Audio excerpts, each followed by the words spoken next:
Hi, Ben. Thanks for connecting with me. So you are here kind of live with the Alumni and Brothers, and I just kind of wanted to give a brief interview with you. So if you could tell everyone kind of who you are and what's kind of your story, you know? Yeah, of course.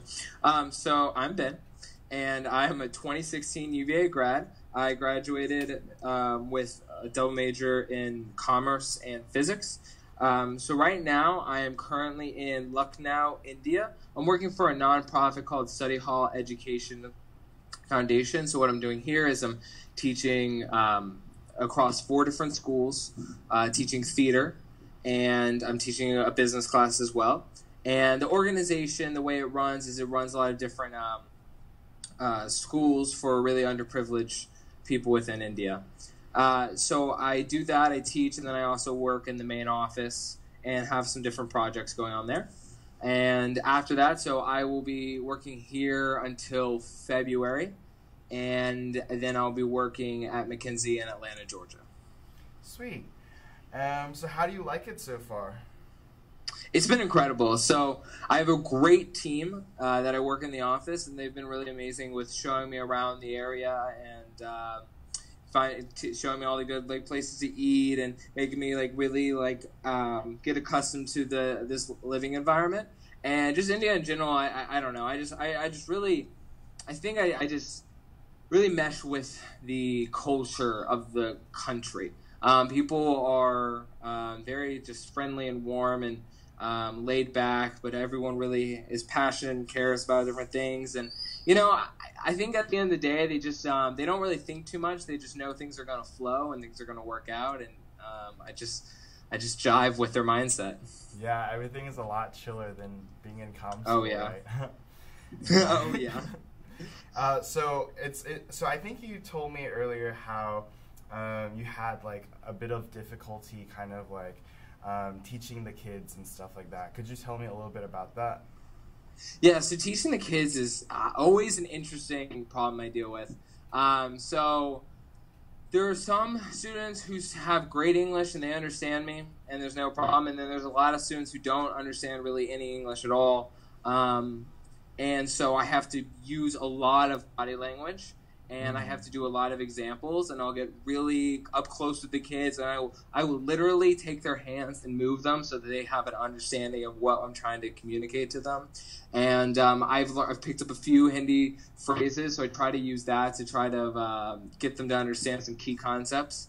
And then worst comes to worst, and I do teach technically an English class, but I try to get somebody who knows what's going on and they can help translate to me for the rest of the students. But every time I have to explain a game, it's all these different problems I don't expect to come up.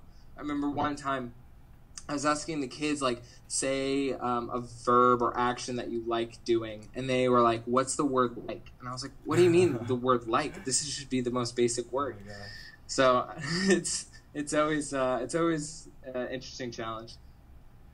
Yeah. So I'm actually kind of curious. So how come there's such a change in terms of how many people can speak English really well, and then how many pretty much don't at all? Is there shifting system? Yeah, it's really interesting. So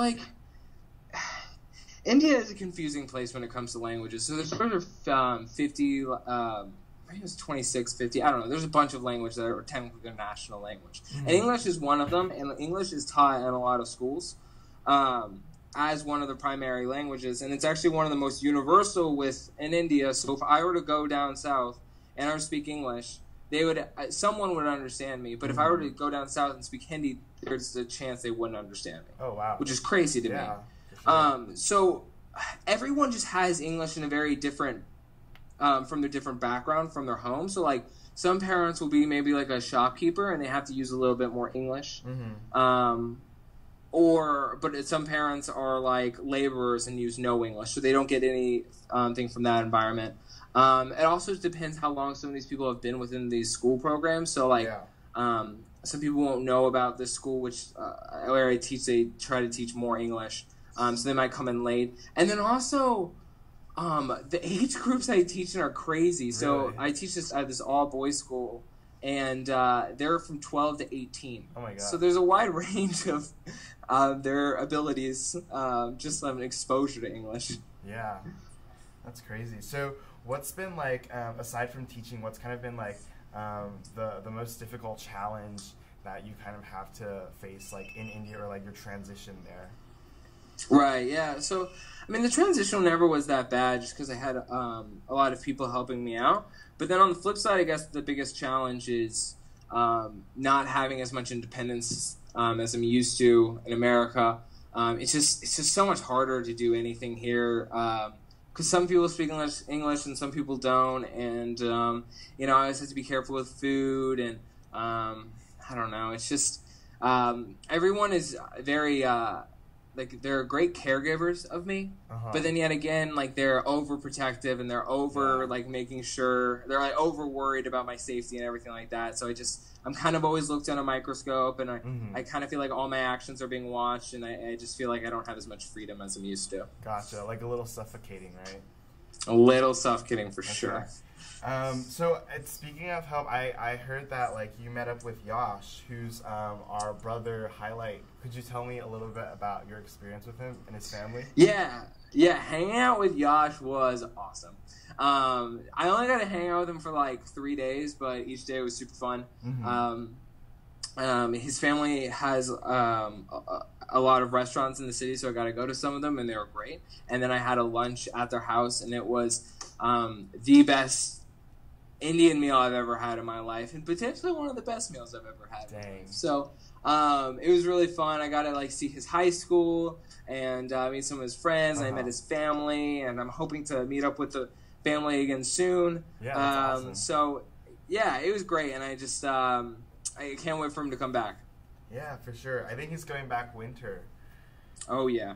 So kind of bringing it back home, what kind of do you miss most about UVA? Definitely being surrounded by friends. Yeah. I'm here after work. If I'm not hanging out with a coworker, I'm alone for like 4 or 5 hours a night, which isn't bad. It's just very different pace, different life. Where at UVA, it's almost impossible to not be around people. Yeah. So yeah, it's definitely bittersweet. Not being around all my friends. Yeah. And kind of like transitioning forward, what kind of advice do you have for the younger kids still at UVA and, going to, their own professional life? Yeah, I just say, coming from UVA, being in AK Psi, you have a lot of opportunities, and a lot of opportunities you might not think you have. I think comm school and just going the business route can kind of have a narrow tunnel vision, but there's just so many things you can do. And I think if you just like find a program or a place you think is interesting to work at, I mean, we're at an age where you can kind of take a risk and it's not going to have a huge impact on your life if it goes bad. So why not just take the leap of faith when you have the opportunity to? That's awesome. Really leading by example too, man. Well, thanks so much for talking to us, and we hope to see you back in February then. Yeah, I'll be back for Foxfield. Nice. Okay, that's awesome.